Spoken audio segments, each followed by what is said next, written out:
guys, so excited. Wow, can't see anything like that, huh? Give me just a second. There we go. All right, so excited for this Sunday. We are going to be wrapping up our series called Everything, Everywhere, or It's Just a Lot. This week I'll be back in the room since my Lions have lost devastatingly. And I'm really excited just to be with you guys and hang out, have dinner with y'all and all of our students. And I really love that. This week we're wrapping up our series and we've talked about quite a bit. We started it off by saying when we're stressed, we can give that stuff away to God. And then last week we got into the idea that sometimes God isn't going to help us miraculously, but he's going to help us in the mundane. He's going to help us with the friends that are around us. And this week we're getting into a passage in the book of Acts, and we're going to be looking at the idea that even in the midst of all of this stress, all of this craziness, sometimes God isn't going to alleviate it at all, and we can choose joy. And when we do, it actually impacts the people around us in a really gospel-centered way. We're looking at the moment when Paul and Silas are in Philippi, and Paul casts this demon out of a young woman, and then Paul and Silas get thrown in prison because of it. And they, as they're in prison, they're singing hymns and they're praising God, which is not the response you would expect. And this huge earthquake happens, and because of their joy and their response, they end up sharing the gospel with the jailer. He gets saved, everybody in his household gets saved, and essentially they start a house church. Like, this is amazing. And this all comes out of Paul and Silas choosing to worship God and choosing joy in the midst of all of their suffering and all of their distress. So I'm really excited where this is all going to be leading to. I think that that's a great message for our students to be hearing, that sometimes this stress in our world, God is calling us to be his servants through that. And I think that's really great. I'm super excited for all the conversations that are going to come out of your groups.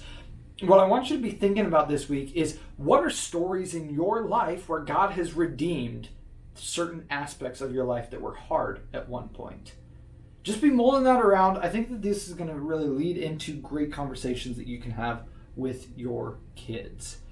A couple of things that I want to let you know about for the upcoming weeks. First off is, after this Sunday night, we're going to have 2 weeks off. We have the 2 weeks off because of the Super Bowl and our midwinter break. So those 2 Sundays, we don't have any gathering. We're going to be pushing all of our students to go and celebrate the Super Bowl and watch it and turn that into gospel conversations, have them hosting friends and then talk about Jesus some part through that. And maybe they're even just talking about Jesus by the way they're living and interacting with their other friends and family members. And then we have midwinter break. Most all of our students get out of here. A lot of you guys get out of here as well. And so we won't be meeting for those 2 weeks. After that, we are going to try something for the very first time. We're going to be repeating, not verbatim. We'll take a little bit of a different taste, but we're going to be doing a healer series on Sunday mornings with our entire congregation. And we're going to be doing the same series with all of our students on Sunday nights. I'm really excited about it. I think it's going to create some really great conversation moments between parents who come to church on Sunday mornings and students who come to our youth ministry. And I think that repetition from Sunday morning to Sunday night is actually it could be really cool. So really excited about that. That's some of the stuff that we have coming down the pipe.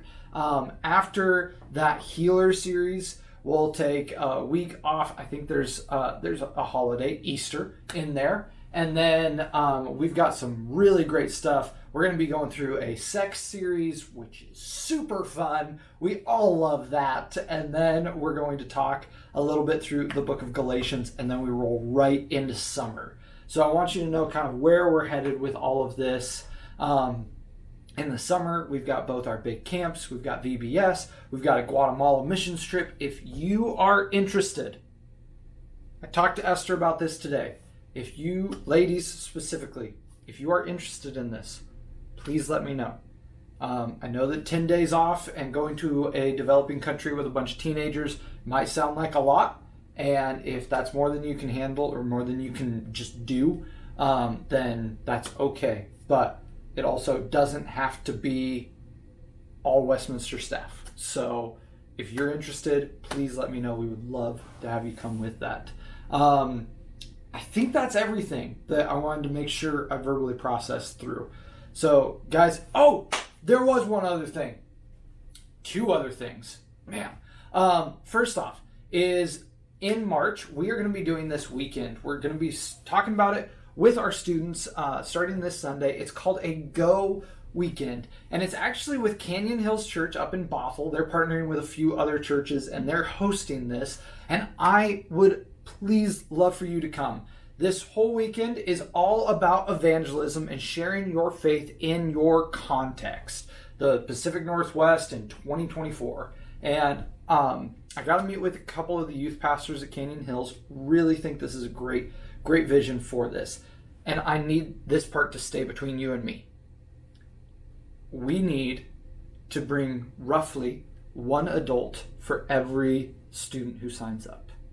Because this whole weekend they're talking about evangelism. At the end of the weekend, there's a 3-hour, I think it's a 2 or 3 hour segment, to where they tell everybody, get off campus, go out, and we're going to practice the thing.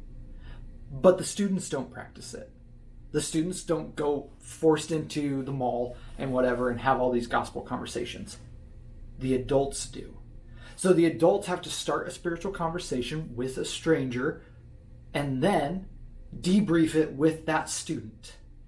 This is so cool. I love this idea because then you and I, the grown-ups, we have to do the thing and then show, like literally be showing that to a student and say, how did it go? Did it go well? What do you think I could have done better? If you were in this situation, how could you have done it better or differently? And then we're literally modeling that as an example, and it's a trusted adult that they know. So please, we'll have a lot more information about it on Sunday night, but please, if you can block out that weekend, it's a Friday, Saturday for the event, please do it. I think that it's so great. I'm really excited for it. The second thing, we're introducing a new way this week to have all of our students text in prayer requests, and we want you to have the same thing. We have a team of prayer volunteers here who have been asking me diligently and consistently for a little while to have a way that they can be personally praying for you. So I'll drop that number down in the chat, but please text that any prayer requests that you have. If you have prayer requests that Adam's making his videos too long and you have stuff to do and you need that shortened up, then send that. If you've got like real prayer requests, you can send those as well. These guys want to pray for you and they want to see your ministry with your students grow and get even bigger because they understand the same thing that I firmly believe. What you are doing, investing in these teenagers so that they can know Jesus. Guys, that is the greatest work on earth. The way that you're pushing the kingdom of God forward in these teenagers' lives and with other teenagers is so huge. It's so crucial. And the more people that we can have praying for you, the better. Guys, I love getting to serve with you, and I cannot wait to serve with you this Sunday night.